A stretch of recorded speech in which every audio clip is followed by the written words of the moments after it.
Un testigo clave de Donald Trump acaba de ser interrogado por los demócratas en el Senado de los Estados Unidos y no lo manejó para nada bien. La elección de Donald Trump para ser el nuevo presidente de la Reserva Federal, Kevin Warsh, acudió a testificar al Senado y la senadora demócrata Elizabeth Warren no se guardó absolutamente nada. Ella señaló las conexiones de Warsh con Jeffrey Epstein. Warsh apareció en los archivos de Jeffrey Epstein asistiendo a uno de sus eventos y ella lo cuestionó por poseer inversiones vinculadas directamente con Jeffrey Epstein.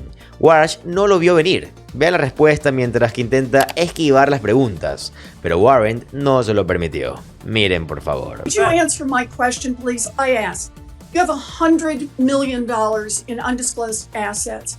And what I'm asking is, are any of those with this outfit that invests in companies affiliated with President Trump or his family, companies that have facilitated money laundering, Chinese-controlled companies, or financing vehicles set up by Jeffrey Epstein? It's a yes or no question. Senator, I've worked tirelessly with the ethics officials at the Office of Government Ethics. And you have not come to an ethics agreement $100 with million them and have agreed, Senator, to sell all of my financial assets, including the Duquesne assets. Are you refusing to tell us if you have investments, for example, in vehicles set up to advance Jeffrey Epstein? Is that what you're telling us? You just won't tell us? Senator, what I'm telling you is that those assets that you represent as Juggernaut will be sold if I'm confirmed before I take office and sign the oath of office. Let me follow up on that. Will you at least disclose how you plan to disclose and divest these secret assets? I'm sure you understand that the public might question your motives if, for example, billionaire Stanley Druckenmiller, who you honored in your opening statement, and who makes a living guessing what the Fed will do next, cuts you a massive check for $100 million as you take the oath of office to become the new Federal Reserve Chair. Senator, as you know, it sounds like your fight might not be with me, but the Office of Government Ethics. I have come to full agreement with them and have agreed to divest all of those assets, I'm asking you especially a very those that you referenced before I take the oath of office. Y la senadora Warren no terminó ahí. Siguió preguntando sobre este fondo de $100 millones en inversiones que posee. Va a hacer revelaciones si va a ser el próximo presidente de la Reserva Federal, sobre sus conexiones con Jeffrey Epstein, sobre sus conexiones con inversiones con Donald Trump. ¿Por qué no lo hace? Está aquí bajo juramento. Hable de ello. Y vean cómo se niega a hablar. Miren, por favor. Has been plagued by deeply disturbing ethics scandals in recent years involving at least 6 Fed officials. So it's critical that the next chair have no financial conflicts, none. You have more than $100 million in investments that you have refused to disclose to ethics officials and to the public.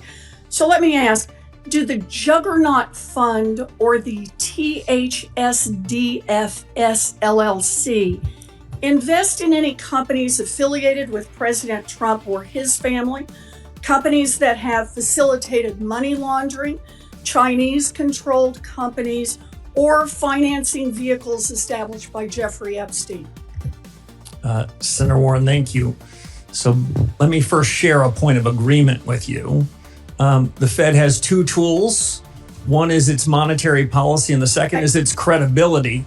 And the scandals that you talked about, the ethics problems you talked about, went to the core of the credibility that is. Y hubo más interrogatorios excelentes a Kevin Warsh, un reconocimiento al senador estatal demócrata Raphael Warnock. Él interrogó a Warsh. De acuerdo, no quiere responder a las preguntas sobre sus conexiones con Jeffrey Epstein. Usted será el próximo presidente de la Reserva Federal si su nominación es confirmada, aunque veremos después de este interrogatorio. Así que digamos, ¿qué calificación usted le da a la economía de los Estados Unidos en este momento? ¿Cómo cree que le va a la economía? Vean esta terrible respuesta. You will serve as chair of one of the most powerful economic institutions in the world. The decisions you make would move markets, affect Americans' retirement savings and ability to buy homes. It would influence the global economy. You currently serve as a lecturer at Stanford University. If you were to assign if Professor Walsh were to assign a letter grade to the American economy today for the average working family, what grade would you assign? Senator, it was good to meet with you in your office. In modern academic institutions, they give everybody A's, so it's not a fair comparison. Especially at elite universities, I know everyone gets perfect grades. Well, what grade would you give the economy? Well, if I gave a student anything other than an A, the dean would summon me to his office because I would have hurt his self-image. Well, the Americans that I talk to, particularly in the state of Georgia, who haven't had the benefit of attending some of these elite institutions, are trying to make their lives work. They're sitting around their kitchen tables trying to figure out how to put their kids through school. And regardless of how the markets are doing, consumer confidence is at a record low. So that's their grade on the economy. Bien, regresemos un segundo con Elizabeth Warren, porque hubo otra línea de interrogatorio que le hizo a Kevin Warsh, donde le preguntó si Donald Trump perdió la elección del 2020. Vean su respuesta, de nuevo, tambaleándose por todos lados. Miren, por favor. I'll take that as a I no would as be well. redeeming my So assets Donald before Trump I take has made office. clear that he does not want an independent Fed. In fact, he has said, and I quote, "Anybody that disagrees with me will never be Fed chairman." And he's made clear that you are his sock puppets, saying last week that interest rates will drop, quote, "when Kevin gets in." Yeah, I think they do. Not when economic conditions change, we'll get lower rates. Not when the economy needs it. Nope. He said, when my guy, Kevin Warsh, is in there, we'll get the interest rates that I, Donald Trump, wants. So independence takes courage. Let's check out your independence and your courage. We'll start easy. Mr. Warsh, did Donald Trump lose the 2020 election? We try to keep politics, if I'm confirmed, out of the federal. I'm just Reserve. asking you a factual question. I need to know, I need to measure your independence and your courage. Senator, I believe that this body certified that election many years ago. That's not the question I'm asking. I'm asking, did Donald Trump lose in 2020? And I'm suggesting you in I'm 2020, the suggesting you Fed can't made answer that. a huge inflation problem, and you certified the election. So You let need to me keep ask you politics another out of question. monetary policy. In our meeting, you Luego tienen a la senadora demócrata de Nevada, Cortés Masto, y aquí estuvo interrogando a Warsh, donde dijo: se da cuenta de que en el 2007, justo antes de la gran recesión causada por las hipotecas subprime, usted dijo que las hipotecas subprime eran geniales, que solo tenían mala fama y luego la economía colapsó. ¿Es usted la persona que debería de darnos lecciones ahora y ser el próximo presidente de la Reserva Federal? Miren, por favor. Misinforming seniors about reverse mortgages. And in 2007, you said, and I quote, "subprime mortgages have gotten a bad name in this environment, and in some cases, that's not just." You also said that you don't see any immediate systemic risk issues among big banks. And you said that at that time. And then just recently, and this is what I want you to address, Senator Warren has said that you told her you had no regrets during this tenure. How can we trust that your economic theory, when you were wrong then, is going to be the accurate theory we need now to help so many families and businesses that are struggling with the policies that we're dealing with now?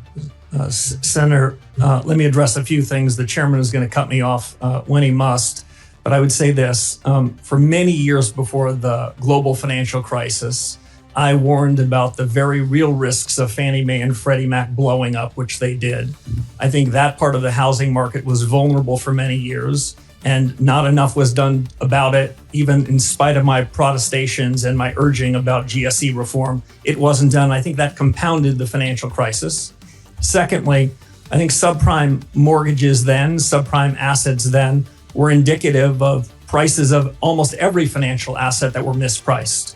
What I suggested then and what I believe now is that subprime mortgages were just indicative of a set of prices that were incorrect, and they all repriced.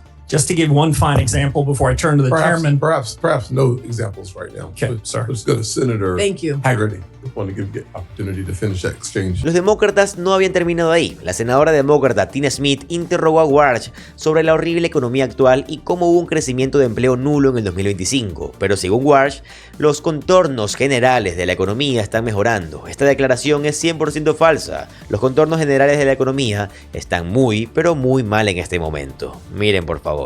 The roaring economy is roaring like never before. So, do you agree with that statement? Is that how you see the economy, that is roaring like never roaring before? So Senator, if I can clarify two things. One, there's a difference between the change in prices and inflation. The change in prices happen in a market economy. When inflation moves up, that's because the Fed had something to do with it. Now, on the state of the economy, I would say that the broad contours of the economy are improving. The potential of the economy, the real results of the economy are improving, but I think it can improve more. And I think in the years ahead, I think the economy's potential is strengthening. So, the reality is that the economic data, understanding what you're saying about economic data being not imperfect, there was almost zero job growth in 2025. And so that looks to me like not a roaring economy. It looks like a weak economy, which is what my constituents are telling me back in Minnesota. Y solo quiero que piensen en el lenguaje engañoso, el BS language, que usan estos seguidores de Donald Trump. Es el lenguaje de los estafadores, en mi opinión, de gente fraudulenta, de esquemas Ponzi. Hablemos de los marcos de trabajo, los contornos generales. No, responde la maldita pregunta, Warsh. ¿Cómo le va a la economía para la mayoría de los estadounidenses que no son tus amigos multimillonarios de la derecha? Está fatal. La mayoría siente que estamos en una gran depresión por lo que pasa en sus hogares, por lo que están viviendo todos los días. ¿Por qué no te pegas a la realidad y dejas de estar en el Club Rose Garden de Donald Trump o en Mar-a-Lago, lo que sea que estés haciendo? A continuación, el senador demócrata Van Hollen interrogó a Warsh. Miren por favor. So just to better understand how you think about economics, in the economic model Bernanke laid out, let's say there's an economy with decent growth and no recession. If the central bank were to cut rates from 3.5 to 1% or lower, a massive cut, that would typically push prices up, right? Senator, unlike many of my colleagues, past and present, I don't believe in forward guidance. I don't believe that I should be previewing for you what a future decision might be. I think it's essential that the Warsh, Fed make decisions in the room. Mr. Warsh, I'm not asking you what decision you would make. Obviously, that's going to be up to you. I'm asking you for the framework in which you think about these things. And it seems a pretty straightforward question about what would happen if we reduced interest rates by the end of this year to 1% or less. And under the Bernanke model, and I think almost every economist or most economists would say that that will drive up prices. And so that's what I'm asking you. Would you agree that that would likely drive up prices? So, Senator, the Fed has two important monetary policy tools. One is interest rates, and the other is a balance sheet that we created in the 2008 financial crisis. Those tools should be working in concert, not at cross purposes. So it's hard for me to isolate one variable when we'd have to have a discussion on the other. All right. But generally, sorry. Well, let me just say this was a pretty clear question about the framework in which these decisions are made. I have heard you talk about how AI may change that calculation. Yes. I will just say, and I think you know this, I mean, I have this, the Financial Times pointed out the economists reject Kevin Warsh's claim that the AI boom will enable rate cuts. And I find it just implausible to suggest that by the end of this year, AI would produce such increases in productivity that it could reduce in a rate cut to below 1%. And you can't tell me that that would very likely increase prices. So, Senator, can I Sigue el senador demócrata Andy King de Nueva Jersey. Miren por favor. see of inflation, what I think is the biggest economic policy error in 40 or 50 years happened just a few years ago, and we're still living with the remnants of it. I think inflation is less problematic than it was a couple of years ago. But I would not. But the try problem to, I of would not try to affordability say, continues, though. That sounds right. Yeah. Because I've got a lot of I'll be honest with empathy you. When I hear, I heard 2 months ago President Trump say, he said, quote, "What word have you not heard over the last 2 weeks? Affordability. Because I've won. I've won affordability." It sounds like you would disagree with that assessment that the fight for affordability for American families is over. So I think the trend is going in the right direction. But we still have more work to do. Well, the way I would describe it, Senator, is the cumulative increase in prices starting in early 2020 till now is between 25 and 35%. So I understand what hardworking Americans say. It's still a struggle. That's a legacy of a past policy error. One thing that you talked about before is about, just the real cost that families are facing right now. And I appreciate that you were pushing back on that comment that the president had about calling the energy prices and the fuel price increases that we're having fake inflation, because right now Americans have paid more than $8.4 billion more in gas during the first month of this war. Fertilizer, 70% of respondents to the Farm Bureau survey said that fertilizer is unable to be afforded right now, just given the price increases. Are you concerned that there could be real long-term effects of this war in Iran, especially if we're continuing to see these challenges when it comes to fuel and fertilizer? Senator, if my reform agenda, if confirmed, stands for anything, it's for the central bank, especially the Fed chairman, to stay in its lane. I know that, but you I also wouldn't have want to to wander outside of it. I'm happy. But you're also charged with forecasting in terms of understanding where our economy is going. So does an impact of that magnitude rise to something that the Fed should keep an eye on and be concerned about? The Fed should have an open mind towards all sorts of data, but the things that central banks can affect are things that are not one-off in nature, but are persistent and find their way into the generalized price level. And that's something I wanted to. In our meeting, you Monetary said policy out you of would politics. be independent because you're, quote, a tough guy. Those were your words, tough guy. And you will be able to stand up to President Trump. So let's try it again. Name one aspect of President Trump's economic agenda with which you disagree. Well, Senator, the Federal Reserve in recent years has wandered outside of its remit, wandered into other I'm areas. asking for something That's you not something disagree I'm with prepared to Donald do. Trump on. If I'm Just confirmed, one the Federal Reserve should stay in economic its issue. lane. Just one little place where you disagree with Donald Well, I Trump. do have a disagreement, actually, Senator, with the president. I think even this morning, he said that he thought I was out of central casting. I think central casting, I'd look older, grayer, and maybe show up here with a cigar of sorts. Quite adorable.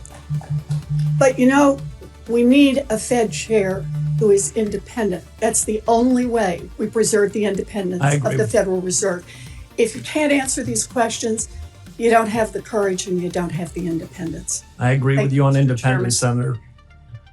A continuación tuvieron al senador demócrata Jack Reed interrogando a Walsh. Miren por favor. Do you dispose of all the assets you've identified to the Office of Government Ethics, you will not be in compliance. Is that correct? My understanding is that a signed ethics agreement provides duties and responsibilities on me and duties and responsibilities on the government. And that's what the nature of the ethics agreement is. You have an agreement that within 90 days, you will dispose of all your assets. Is that correct? Senator, I have an agreement within 90 days so that there is no appearance of anything inappropriate, that I would divest all of my assets, the majority of which before sworn in. What I've disclosed, Senator, is all the information that is mine to disclose. I've shared all information about assets that I control and that I can share, which I did much to the satisfaction of the Government Ethics Office. Excuse me. What you've said is that you will take the oath, if confirmed as chairman, with assets that have already been identified as presenting potential conflicts of interest. Will you agree to not take the oath until you have fully disposed all the assets that you've been identified? Senator, I'll agree to take the oath pursuant to the terms of the ethics agreement that I struck with the Office of Government Ethics. I don't think anyone could do more than that other than me. I've agreed to divest even more assets so that I will have virtually no financial assets. The divestiture is totally up to you. You can select what assets you're disposing of, what assets you keep. Is that correct? And then still be sworn in as chairman. The divestiture is up to the agreement that I struck with the Office of Government Ethics. Who makes the decision as to what assets are divested, you or the Office of Government Ethics? Both of us. That's why it's an agreement. Excuse me. I must commend you on the way you can circularly go around questions and not answer them. It's a skill. Unfortunately, it's not a good skill for the chairman of the Federal Reserve Board. We typically ask questions and expect to get direct, faithful answers. You haven't given them to the ranking member, and you're not giving them to me. Y finalmente tuvimos al senador demócrata gallego de Arizona, y aquí estuvo su línea de interrogatorio. Miren por favor. Earlier today, you said to Senator Kennedy that President Trump never demanded you to cut interest rates in your job interview. Is that your sworn testimony? That is, Senator. Okay. Well, someone here is lying then, because it's either you or President Trump. Because in an interview with the Wall Street Journal of December 12th, President Trump confirmed that he pressed you on your commitment to support interest rates cuts. And I quote, during a 45-minute meeting with Warsh on Wednesday at the White House, the president pressed Warsh on whether he could trust him to support interest rate cuts if he were chosen to lead the central bank. According to people familiar with the meeting, Trump in the general interview confirmed that, repeating, Mr. Chairman, I'd like to enter for the record the Wall Street Journal article, December 12th. Trump says he's leaning towards Warsh or has it to lead the Fed. So, this brings up an issue of credibility at this point. Who's lying here? Is it you or the president? Because the president confirmed that he did ask you to cut interest rates. Senator, there's of course a third alternative. You cite a couple of reporters for a leading financial newspaper. I recall reading that story at the time. Did you issue a correction? I think those reporters either need better sources or better journalist standards. Did you ask for a correction? There are things in the newspaper, Senator, I see all the time that don't strike my ear as correct. So is, in your opinion, that the president then is lying when he said he did not ask you? I can only repeat to you, Senator, what I said to several of your colleagues. So you did not. You right now, under sworn testimony, are saying just to right now that the president of the United States in that job interview did not ask you to cut interest rates. The president never asked me to commit to interest rate cuts at any particular meeting over the period of my tenure at the Fed. He didn't ask for it. He didn't demand it. He didn't require it. And nor would I have ever done so. So if these reporters come back and say, do another follow-up on this and they confirm what they heard, what will your response be? Well, my response would be what I suggested to you a few moments ago. As I read that story in real time, I remember thinking they either need better journalistic standards or better sources. Y ahí lo tienen, amigos, esto es lo que está pasando. Por favor, déjenme saber lo que ustedes opinan en los comentarios. Y amigos, antes de irme, si ustedes quieren mejorar sus finanzas, quieren mejorar su estabilidad económica, quieren entender cómo funciona el dinero actualmente, cómo movilizarlo, cómo pagar tus deudas, cómo ahorrar, cómo usar una tarjeta de crédito y básicamente cómo mejorar en todas tus finanzas, te recomiendo que te des una vuelta por mi canal de finanzas. Se llama José Alvarado Finanzas y el link está en la descripción. Y si pasas por ahí, no olvides de decir que vienes de este canal para mandarte un saludo. Y amigos, recuerden que si les gusta el contenido de política estadounidense, les gusta saber qué está pasando en el país, les va a encantar suscribirse a este canal, ya que subo videos como estos todos los días. Mi nombre es José Alvarado, soy economista y estoy comprometido a informarlos diariamente. Nos vemos en el siguiente video. Adiós.